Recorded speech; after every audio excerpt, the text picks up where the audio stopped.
আমার ভাইরা, রব্বুল আলামিন বলেন, কিয়ামতের কঠিন মুসিবতের ময়দানে আল্লাহ বিভিন্নভাবে মানুষকে মাফ করে দিবেন। হযরতে আবু দারদা রাদিয়াল্লাহু তাআলা আনহু সহ কয়েকজন সাহাবী একসঙ্গে ইসলাম কবুল করলেন।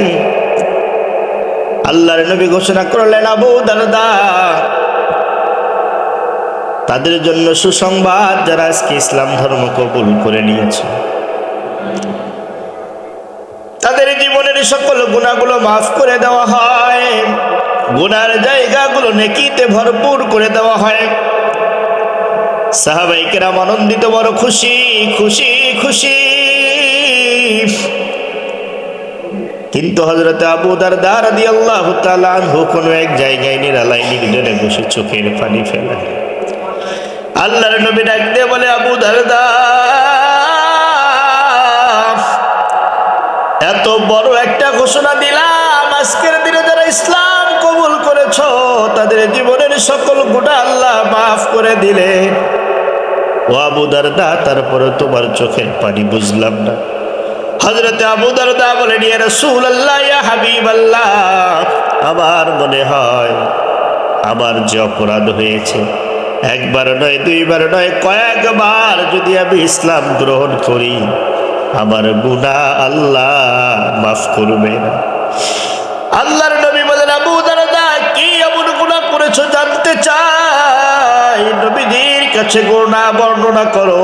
হযরতে আবু দারদা রাদিয়াল্লাহু তাআলা আনহু বলেন, ইয়া রাসূলুল্লাহ, ইয়া হাবিবাল্লাহ, আমার স্ত্রী গর্ভবতী অবস্থায় আমি তাকে বাসায় রেখে ব্যবসার কাজে বাহিরে যাব।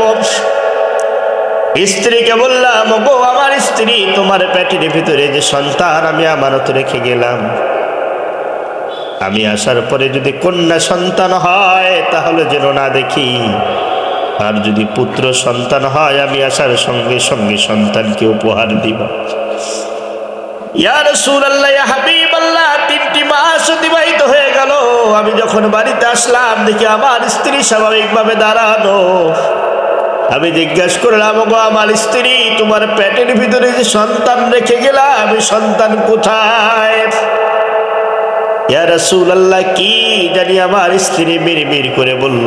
আমি বুঝে নিলাম আমার একটা কন্যা সন্তান দুনিয়াতে এসেছিল, আমার স্ত্রী তাকে গলা টিপে হত্যা করেছে। আমি আর জানতে চাইলাম না।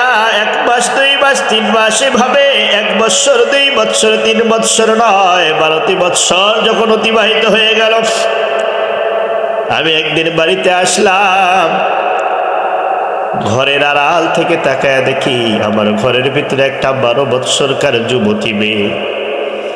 আমার স্ত্রী ডাক দিয়ে বলছে, ওরে সন্তান, 12টি বৎসর বাবার চোখের আড়াল করে তোমাকে রেখেছি, না না না, আর পারবো না।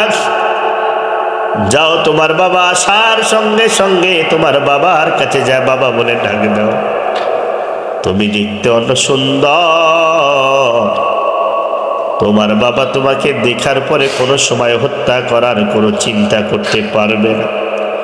ইয়া রাসূলুল্লাহ, ইয়া হাবিবাল্লাহ, আমি বাড়িতে আসার পরে যখন ঘরের ভিতরে প্রবেশ করলাম, আমার ঘরটা যেমন অন্ধকার ছিল, আমার ঘরের ভিতরে আমার কন্যা সন্তান প্রবেশ করার সঙ্গে সঙ্গে আমার ঘরটা জানি নূরের আলোয় আলোকিত হয়ে গেল।